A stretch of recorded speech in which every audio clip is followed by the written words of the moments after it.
ಹೋಗಿ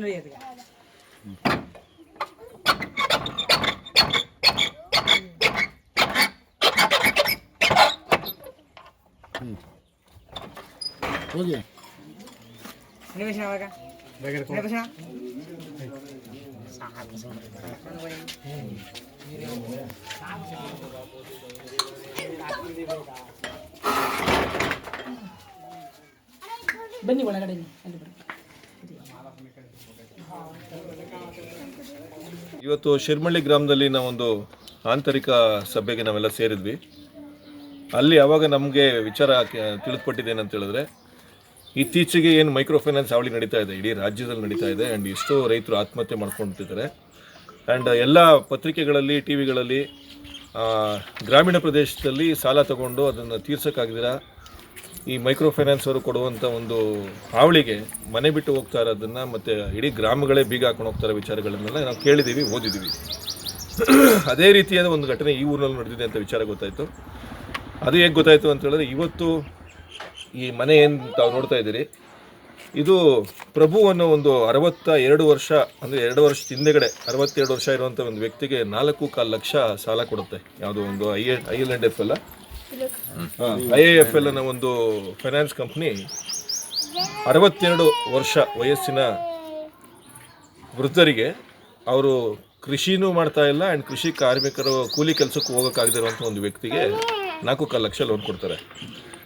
ಅದಕ್ಕೆ ಜೊತೆಗೆ ಅವ್ರ ಮಗ ಅವನೇನು ಕೃಷಿ ಕೂಲಿ ಕಾರ್ಮಿಕ ಕೃಷಿ ಕೂಲಿ ಮಾಡ್ತಾ ಇದ್ದಾನೆ, ಅವನ್ನ ಸೇರಿಸ್ಕೊಂಡು 4.25 ಲಕ್ಷ ಇವರಿಗೆ ಲೋನ್ ಕೊಟ್ಟಿದ್ದಾರೆ.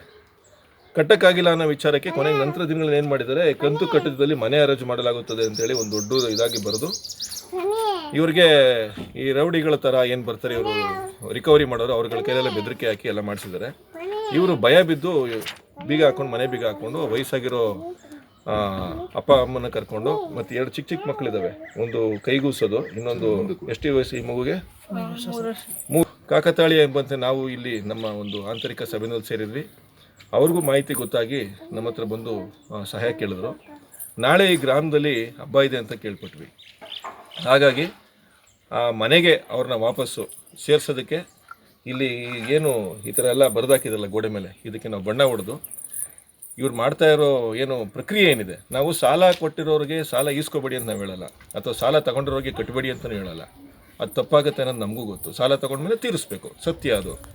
ಆದರೆ ಸಾಲನ ವಾಪಸ್ ತಗೊಳ್ಳೋ ಒಂದು ಪ್ರಕ್ರಿಯೆ ನೀವೇನು ಮಾಡ್ತಾ ಇದ್ದೀರಲ್ಲ, ಈ ರೌಡಿಸಮ್ ಉಪಯೋಗಿಸೋದು, ಈ ಥರ ಮನೆ ಗೋಡೆಗಳ ಮೇಲೆಲ್ಲ ಬರೆದು ಅವ್ರಿಗೆ ಅವಮಾನ ಮಾಡೋದು, ಮತ್ತು ಅವ್ರಿಗೆ ಮಾನಸಿಕವಾಗಿ ಕಿರುಕುಳಗಳೇನು ಕೊಡ್ತಾ ಇದ್ದೀರಲ್ಲ, ಇದು ಸರಿ ಇಲ್ಲ. ಇದು ನಿಮ್ಮ ರೀತಿ ನೀತಿಗಳು ಸರಿಗಿಲ್ಲ. ಮುಂದಿನ ದಿನಗಳಲ್ಲಿ ಏನಾದರೂ ತಿದ್ದುಕೊಳ್ಳಿಲ್ಲ ಅಂತಂದರೆ ಈ ಥರ ಬರವಣಿಗೆಗಳನ್ನ ನಿಮ್ಮ ಬ್ಯಾಂಕಿನ ಮೇಲೆ ಬರೀಬೇಕಾಗತ್ತೆ. ಬಂದು ನಾವು ಈ ಬ್ಯಾಂಕ್ನ ಮುಟ್ಗೋಲಾಕತ್ತೀವಿ, ಬ್ಯಾಂಕ್ನ ಹರಾಜಾಗ್ತೀವಿ ಅಂತ, ಆವಾಗ ನಿಮಗೆ ಮರ್ಯಾದೆಗಳು ಗೊತ್ತಾಗ್ತದೆ. ಒಂದು ಮರ್ಯಾದೆ ಹೋಗೋದು ಹೆಂಗೆ ಅನ್ನೋದು ಗೊತ್ತಾಗಬೇಕು ಅಂತಂದರೆ ನಿಮ್ಮ ಕಚೇರಿಗಳ ಮೇಲೆ ಅಥವಾ ನಿಮ್ಮ ಮನೆಗಳ ಮೇಲೆ ಈ ಥರ ಯಾರು ಬಂದು ಬರೀಬೇಕು. ಈ ಕೆಟ್ಟ ಪ್ರವೃತ್ತಿನ ಬಿಟ್ಟು ನೋಡ್ರಿ, ಬೇರೆ ಜನಗಳೆಲ್ಲ ಅವನು ಆಸ್ತಿ ಮಾಡೋದಕ್ಕೆ, ಶೋಕಿ ಮಾಡೋದಕ್ಕೆ ಸಾಲ ಮಾಡ್ತಾನೆ, ಕಾರ್ ತಗೋತಾನೆ ಸಾಲ ಮಾಡ್ತಾನೆ, ಮನೆ ಕಟ್ಟೋಕ್ಕೆ ಸಾಲ ಮಾಡ್ತಾನೆ, ಅವನು ಸ್ವಾರ್ಥಕ್ಕೆ ಮಾಡ್ತಾನೆ. ದೇಶಕ್ಕೆ ಊಟ ಹಾಕೋಕ್ಕೆ ಸಾಲ ಮಾಡಿಬಿಟ್ಟು ಆ ಸಾಲ ತೀರಿಸ್ಬಿಟ್ಟು ತಾನು ಬದುಕೋದು ರೈತ ಒಬ್ಬನೇ. ಇವತ್ತು ಆ ರೈತನ ಸಾಯಿಸ್ತಾ ಇದ್ದಾರೆ ನೀವು. ಸರ್ಕಾರಗಳು ಹಂಗೆ ಇದ್ದಾವೆ. ಈ ದೇಶದಲ್ಲಿ 60% ಜನಸಂಖ್ಯೆ ರೈತರಿದ್ದಾರೆ, ರೈತಾಪಿ ವರ್ಗ ಇದೆ, ಮತ್ತು ಕೃಷಿಗೆ ಸಂಬಂಧಪಟ್ಟಂತಹ ಜೀವನ ಮಾಡ್ತಾ ಇರುವಂಥ ಜನ ಇದ್ದಾರೆ. ಅವ್ರುಗಳಿಗೋಸ್ಕರ ನೀವು ಮಾಡಿದಂಥ ಕೃಷಿ ಕಾಯ್ದೆ ಕಾನೂನನ್ನ ಸುಗ್ರೀವಾಜ್ಞೆಯಲ್ಲಿ ಪಾಸ್ ಮಾಡೋಕ್ಕಾಗತ್ತೆ ನಿಮಗೆ. ಆದರೆ ಇದನ್ನು ಒಂದು ಸುಗ್ರೀವಾಜ್ಞೆ ಸೈನ್ ಮಾಡೋದಕ್ಕೆ ರಾಜ್ಯಪಾಲರಿಗಾಗಲ್ಲ.